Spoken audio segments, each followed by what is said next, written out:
Hey guys, what's up? Just real quick before I start this tutorial, I just wanted to tell you guys, those of you that are of drinking age in your country, go ahead and get your drinks ready, and every time I say the word basically in this video, I want you to take a sip of your drink. I'd advise to use beer or something like that because, yeah, I said it a lot.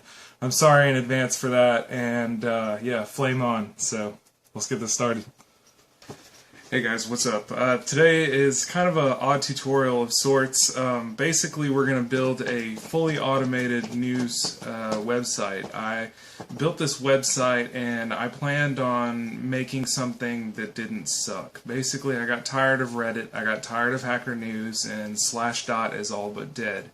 So basically, I just wanted a website where I could, get new tech news and things like that, and I wanted a community to, basically post articles and things like that. Well, it's kind of hard to build a community like that because you pretty much have to fake it till you make it. You got to make all these users and post all these articles and things like that just to make people think that it's active so that they want to join. Well, I was like, well, there's got to be a better way to do this. So I built a completely automated website.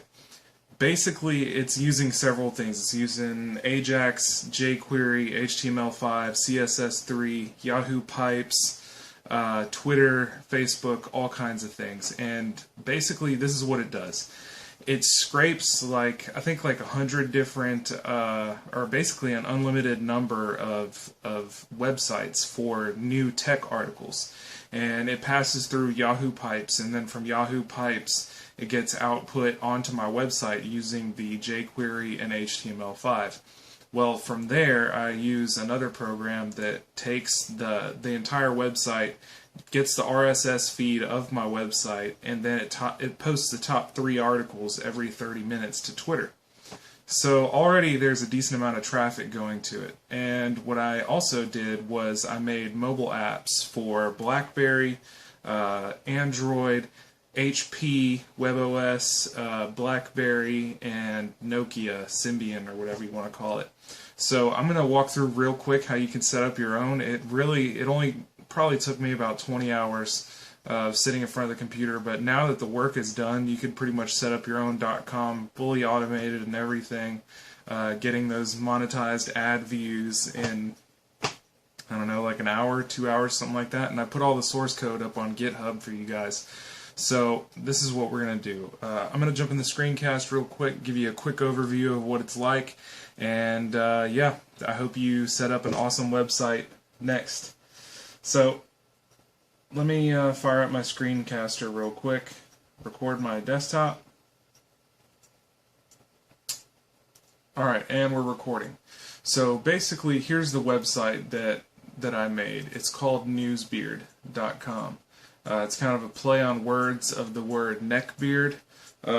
My internet's kind of slow, so it's not actually the website that's slow.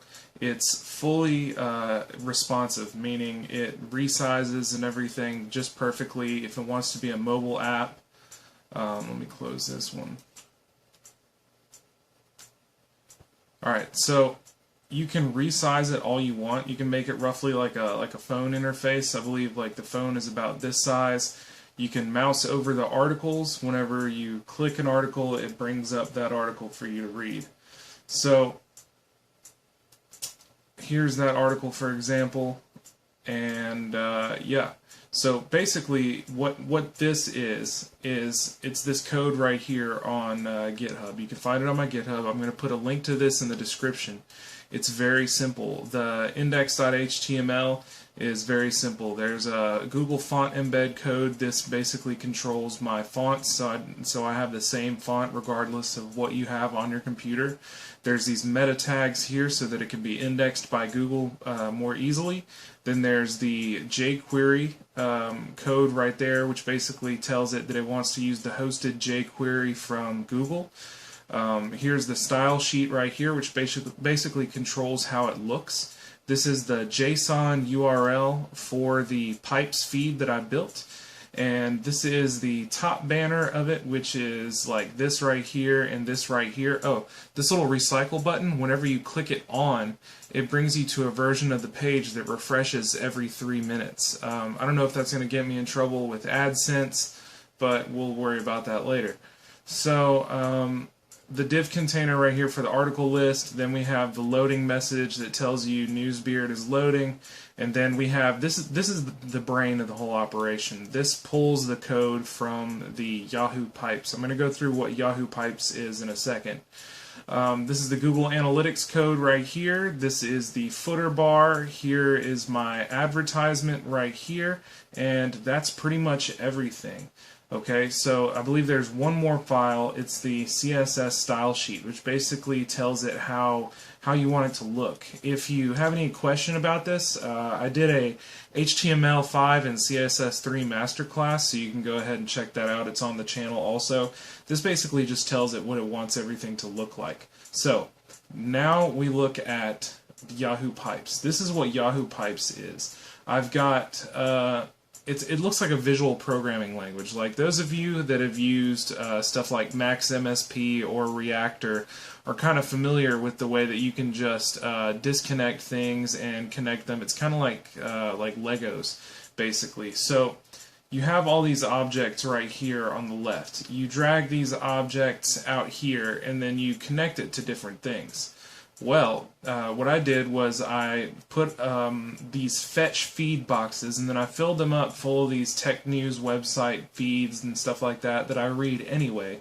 And basically it takes all of those and puts it into this union. Union basically aggregates all of them into one feed. Okay, so this union goes into another union so that I have some expandability there.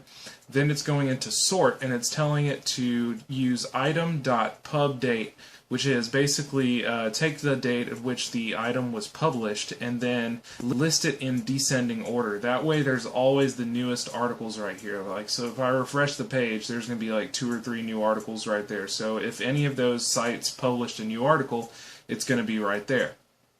So next, that one goes into this filter right here. I had a couple of websites that had segments that would they would all be prefaced by like the word video, or there was this one that was called The Circuit, and it just made it look really ugly on the site. It made it too blatant that I was scraping other websites for content. So you would see like a block of like 20 that say The Circuit and stuff like that, and I thought that was kind of giving everything away right away, and I didn't like that.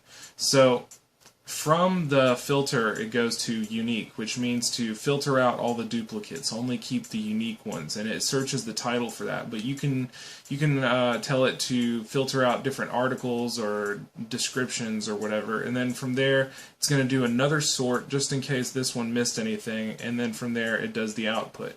So you have this little debug window at the bottom. Along the way you can click different windows, and it tells you what that one is outputting. So for example, this box right here is outputting 108 articles. This one is outputting 137, 187, and 117. So once I go to pipe output, I've got 477 plus this many articles. It gives me all of the RSS data and stuff like that. Oh, by the way, these are RSS and Atom feed URLs. So you can just paste those in there. It's pretty easy. You can add new ones like this.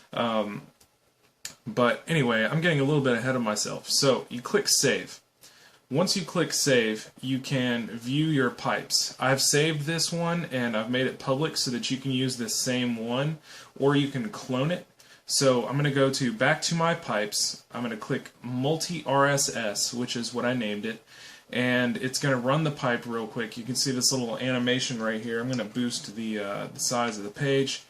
And okay, the pipe ran successfully but encountered some problems. So you're inevitably going to get 1 or 2 feeds out of like the 40 feeds that I have that's not going to spit out XML. That's fine.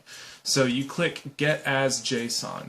So once you get it as JSON, you've got this little URL right here. That's what's plugged into the source code of the index.html that I was talking about, that JSON data. So here's the JSON URL for this specific Yahoo pipe. It gets plugged in right here, and it's going to, you add on this underscore and callback equals question mark onto the end of it, and it basically helps it fetch that info and display it on the page. So once it does that, it pops up on this page. from there, I was thinking, I was like, well, what am I going to do? I need some way to get it out there so that people know. Like, I can't just go tweeting all these. Initially, I wanted to use jQuery to put a little share icon right here on the side, and it just looked ugly. I wasn't too thrilled with it. I was using this thing called JShare, and it was kind of cool, but it slowed down the page, and it just looked really crowded. Nobody's going to click share next to this and try and, share on their mobile app and stuff like that. So I added it to Twitter feed. I output, like, as you know, right here on the pipes, we clicked JSON. Well, you can click get as RSS. Well, there's this website called twitterfeed.com, and you go to twitterfeed.com and you can put in a RSS URL and then plug in your Facebook or your Twitter page, and it automatically posts. Like, so you can see it's set every half hour to, well, actually, I'll just go through the settings real quick. Every half hour, it's going to post, shit, now I can't find my settings. There we go, edit feed.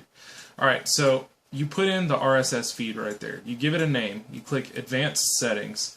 I've got it going every 30 minutes, and it posts the top 3 updates. It's going to use Bitly as the link shortener, and it's going to post the links. I have it sorted by pub date so that it's always the newest one. So we're going to continue to step 2. Then you plug in your social networks. So you can plug in a Twitter, a Facebook, LinkedIn, app.net, whatever. Nobody uses LinkedIn. Nobody uses app.net. So we're going to go all done right there. Man, I can already hear the butt hurt of everybody that uses LinkedIn. Probably going to be filling up the comments.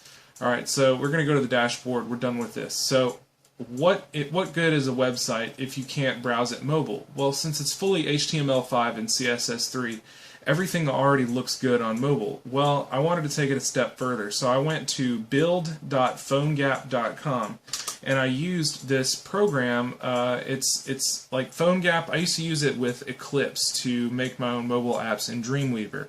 Well, you can actually build your own mobile apps here from the PhoneGap build service. Basically what you do is you upload your HTML5 source code and stuff like that to a Git repository. If you don't know what GitHub is yet, it basically allows you to upload things from the terminal, and it's like it tracks the revision changes on your code. So you can see I did 23 revisions there, or 22 plus 1. So what you do is you grab this little URL right here, which is the URL to your Git repository. You plug it into Adobe PhoneGap, and it automatically generates mobile apps for Android, BlackBerry, WebOS, Symbian, which is Nokia, and Windows Phone. It won't do it for iPhone unless you have an iPhone developer key, which costs like $100 a month, and let's face it, that's fucking stupid. So basically, we've got this this mobile app. If I weren't recording this video with my phone, I'd go ahead and show it to you. But you can download it at download.newsbeard.com, and it'll automatically download it to your phone. This is the neat little icon that I made that corresponds with this little logo right here. The site is in beta. Feel free to check it out. Feel free to leave on the auto refresh right there so that I can gather as much data as possible. And yeah, let's check out the Twitter and see if it's successfully posting my tweets. So I'm at Newsbeard if you want to, for some reason it didn't post that tweet. This one right here was an automatically posted tweet. I think Twitter might be messing with me or something like that. I don't know. But as you can see, this one posted to Twitter, these posted to Facebook. I still got to work out the kinks with this whole Twitter feed thing. If not, there's this cool thing that I learned how to do with Hootsuite that takes RSS feeds and automatically posts to Twitter. So anyway, I hope this helps you. I hope this helps you guys out. If you have an AdSense account or anything that's going to generate advertising, feel free to throw some advertising on your website. I hope this works for you guys. I like it. I find myself checking the website several times a day because the tech news just hits there quick. You know, I don't have to check 20 different sites to get my tech news updates. I don't have to check Reddit and wade through all the circle jerk and go through, you know, Hacker News on Y Combinator and go through all the elitism and stuff like that. So yeah, basically I'm pretty proud right now. This is my little baby. So go ahead and follow it on Facebook.com/newsbeard or Twitter.com/newsbeard, or to get the mobile app, it is newsbeard or download.newsbeard.com, or if you want to get it on GitHub, it's on my personal GitHub account. I'm going to put all these links in the description. Hope this works out for you guys. Happy money making, and yeah, fuck the man. So share, like, and subscribe if this works for you. See you next time, and I'll come up with some more videos for next week. Bye.